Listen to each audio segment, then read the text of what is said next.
нами был теплый июль, от пятерки сломанный руль. С тобой играли в жизнь, которой будет жить. Но сажусь в последний вагон, я теряю все, а ты сон. Помнишь, по камням босиком, ты в папином трико, как это далеко. Сегодня участники проекта «Дека Саназ» решили разнообразить свой репетиционный день. Пока не пришел их педагог, вместо обычных распевок они поют свои любимые песни. Эта песня простая, чтобы каждый растаял. Во дворе, чтобы играли пацаны на гитаре. Эта песня простая, чтобы каждый растаял. Во дворе, чтобы играли пацаны на гитаре. Ура-папу, ура-папу, джамп-джамп-джамп. Ура-папу, ура-папу.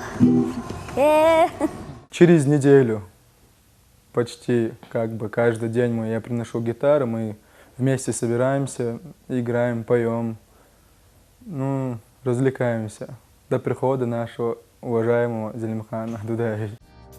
Зелимханом Дудаевым сценарий сразу меняется. Сегодня он сел за пианино и провел с ребятами беседу по душам. Рассказал про свои молодые годы, хиты 80-х и спел свои любимые песни.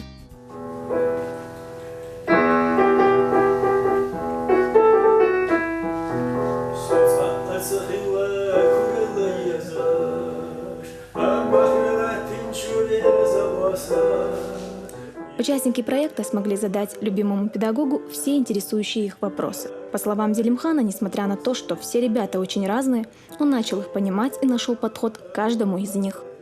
Характер у них, у каждого 10 человек разный характер. Спокойные, слушаются и делают то, что им говорят. Как петь правильно, как подбирать репертуар, как преподнести эту песню зрителю, чтобы понравилась эта песня зрителю. Конечно, это огромная работа, в каждой песне свой образ, харизма, так скажем, чтобы правильно это все сделать. Над этим работаем как можем. Почти всем участникам проекта по 15-16 лет. Совсем еще дети, как говорят педагоги. Как и все дети, ребята тоже иногда капризничают. Марка наша, она постоянно хочет петь, даже не соблюдая очередь. Иногда приходится ее остановить, понимаешь? Но это не во вред ей.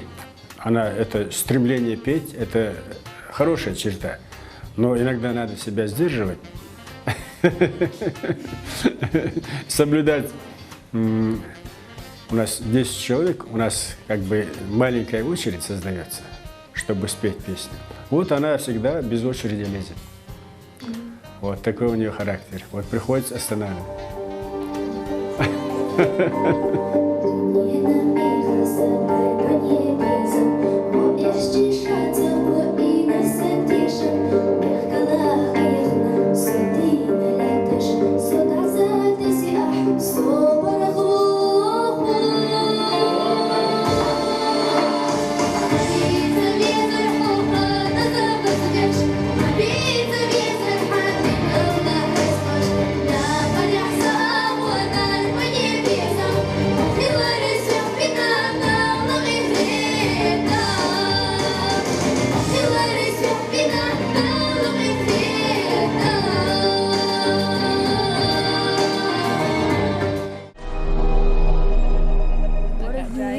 To my heart, and your willing victim. I'll let you see the part of me that roll like prey. With every touch you fix them. Now you've been talking in your sleep. Things you never say to me. В школе, где учится участница проекта «Дека Саназ» Карина Юсупова, никогда скучно не бывает. Чуть ли не на каждой перемене здесь устраивается маленький концерт. Ученицы 9 класса времени зря не теряют. После уроков они напевают здесь свои любимые песни. Tell me that you've had enough. Our love. and just a little bit of love. Just a second, we're not broken, just better. And we can learn to love again. It's a restart. It's been written in the stars on my heart. С детства я пою зажигательные песни. Я всегда пела вот такие веселые песни. С нами поет, без нас даже поет. Что она поет? Она поет разные песни, даже чеченские, русские, зарубежные. Карина родилась в городе Шали, но 8 лет назад ее семья переехала в Грозный. Она учится в Грозненской средней школе номер 42. Наша героиня успевает и отлично учиться, и принимать активное участие в общественной жизни своей школы. Ни одно школьное мероприятие не обходится без Карины. В этой школе я нахожусь со 2 класса, и с этого момента у меня появилось много друзей, много знакомых. У меня самые лучшие друзья в школе, я отношусь к ним уважительно, так же, как и к учителям. Учусь я отлично, 2 пока не получала. И надеюсь, что и закончу школу в таком же темпе. Конечно, ученик должен вести себя примерно на уроках, слушаться учителя, получать определенные оценки. Но не думаю, что есть в школе ученики, которые не хотят повеселиться, поболтать, пошутить на уроках. Мы узнали, что Карина хорошая ученица и душа компании. Но знают ли будущую звезду в этой школе? Мы решили провести небольшой опрос. Разумеется, ее вся школа знает. Нет. Она отличница? Да, я ее знаю. Мы в параллельном классе учимся. Нет. Конечно, знаю. Она одна из лучших учениц школы. Эмилю. Очень веселая, она очень добрая. И, конечно же, после уроков Карина сразу бежит в филармонию на очередную репетицию. Никогда не опаздывать и не огорчаться по мелочам. Таков девиз 14-летней девочки.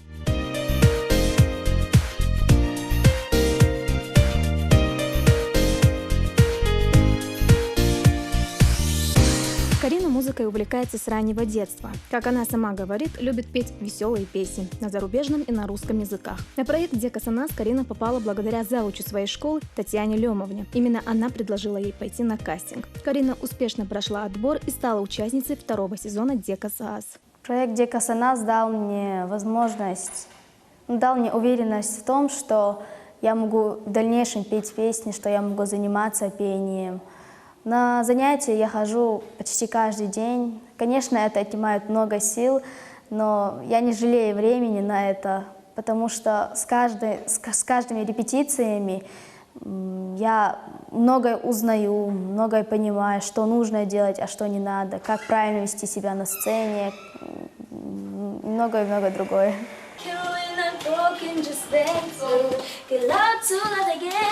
Мои родители не видели во мне певицу, они хотели, чтобы я была врачом, занималась медициной.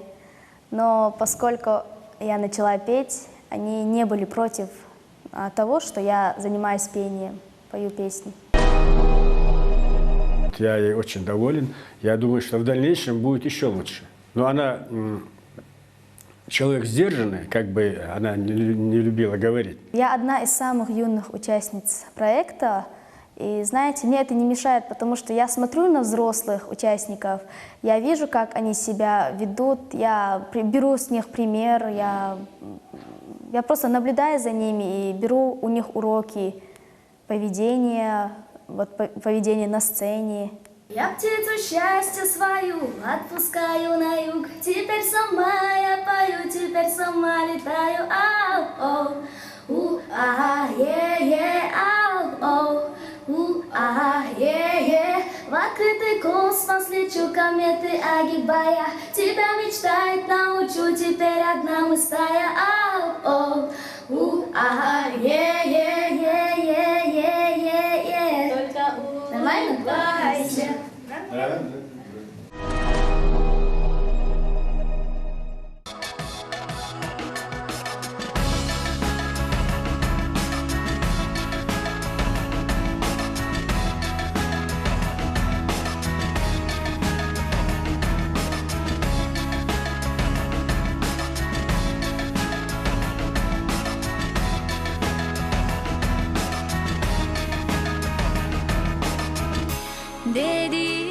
Пока одни участники проекта «Дека Санас» поют песни в школе, другие снимаются в профессиональных клипах.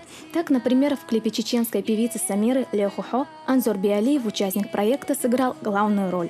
Роль человека, который ищет свою судьбу. Хотя это был первый подобный опыт Анзора, дискомфорта наш герой точно не испытывал. Как-то я попал на одно мероприятие, это было в Курчелове, по-моему. Ну, там были все артисты, молодые звезды.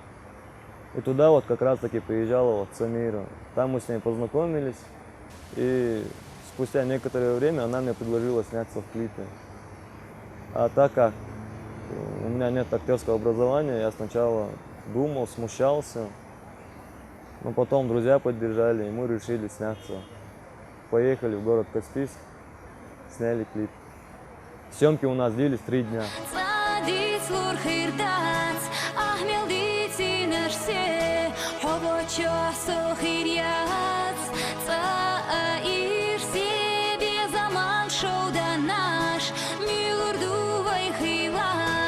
Было трудно, но, скажу вам честно, было интересно. Увлечение музыкой у Анзора началось с игры на гитаре. Когда он был маленьким, он постоянно слушал, как играет его дядя. Так у нашего героя появилась любовь к этому инструменту. Да, изначально я был любитель гитары, гитарных песен всяких. И у меня дядя играл на гитаре. И я даже не учился, я просто, наверное, из-за возраста ухватил все эти аккорды. И вот мне это нравилось, так и пошло-поехало у меня. Когда меня начали приглашать на всякие мероприятия, свадьбы, тогда я понял, что мне реально надо попасть в какой-нибудь проект. Я услышал, что начался проект у нас, и попал туда. Уже в 10 классе Анзор осознал, что ему надо самому зарабатывать на жизнь. По его словам, ему было стыдно просить у родителей деньги на карманные расходы. Сначала он подрабатывал на стройках, на первые заработанные деньги он купил синтезатор. Впоследствии именно этот синтезатор стал его главным источником дохода. Молодой человек стал выступать на мероприятиях и свадьбах и вскоре стал своим в артистической среде. У меня своя аппаратура, и когда наши артисты меня приглашают работать оператором, я уезжаю и работаю помимо проекта. Анзор – самый взрослый участник проекта, если так можно сказать о молодом человеке, которому всего 24 года. Он окончил Академию комплексной безопасности в Москве. После академии его пригласили в город Дармавир на должность заместителя начальника отдела кадров на бронетанковом заводе. Но проработал он там всего лишь 3 месяца. Тоска по родине заставила его вернуться домой. Я самый возрастной, но я скажу, что у нас в проекте все талантливые ребята, и возраст практически не имеет значения. Но это меня бодрит, то, что я как бы могу наперед думать. Они советуются со мной. То, что я знаю, я им говорю. То, что я не знаю, я у них спрашиваю. Я 2-3 раза брал у него советы даже. Ну, здесь по песне или что-то мне, какую песню выбрать, какой аккорд в этой песне на гитаре, я спрашивал у него. И что, помог? Конечно. Он же у нас самый возрастной.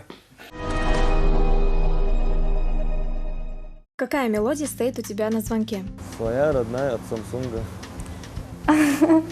Мне надо название сказать, что ли? А я не знаю, упс, что ли, как-то оно называется. Твое самое большое достижение в жизни? Самое большое достижение в жизни – это, скорее всего, то, что я попал в проект. Достижение? Я не знаю, какое у меня достижение. Зачем тебе музыка? Музыка, чтобы развивать культуру, скорее всего. Потому что музыка меня успокаивает, потому что без музыки я просто не представляю свою жизнь. Самое больное, что может быть в карьере артиста? Сплетни. Потерять голос. На концерте какого артиста ты хотел бы побывать? Майкла Джексона, но его уже нет. Не знаю. Я никогда об этом не думала. Какую песню ты слушаешь, когда грустишь? Рената Каримова. О, я слушаю песни Кавабанга, Депо, потому что у них такие чувствительные песни, которые реально затрагивают тебя. Твоя самая плохая привычка? Опаздывать. Много болтать. Если ты не станешь профессиональным вокалистом, то чем будешь заниматься? Если я не стану им, я буду продолжать учиться, чтобы добиться этого. Петь я буду только для себя тогда, но тогда буду заниматься медициной, так как хотят мои родители. Анзор очень трудолюбивый, так, и у него, он умеет подбирать себе репертуар, вот, и он, я думаю, что он давно знаком с песнями, и он знает, что ему подходит. Вот, он выступает в некоторых мероприятиях, он бывает ну, таких массовых мероприятиях, участвует в свадебной концертной деятельности, там, свадьбы, там, день рождения. В общем, он такой востребованный товарищ в этом отношении. Но он немного, как говорится, руку набил в этом деле. Вот, с ним легко работать, как бы есть у него маленькая подготовка к этому. Я приобрел новых друзей, познакомился с людьми. И я более профессионально подхожу уже к этой работе, так как со мной работают уже профессиональные педагоги. Они мне помогают. И я уже чувствую, что я уже профессионально начинаю подходить к этой работе.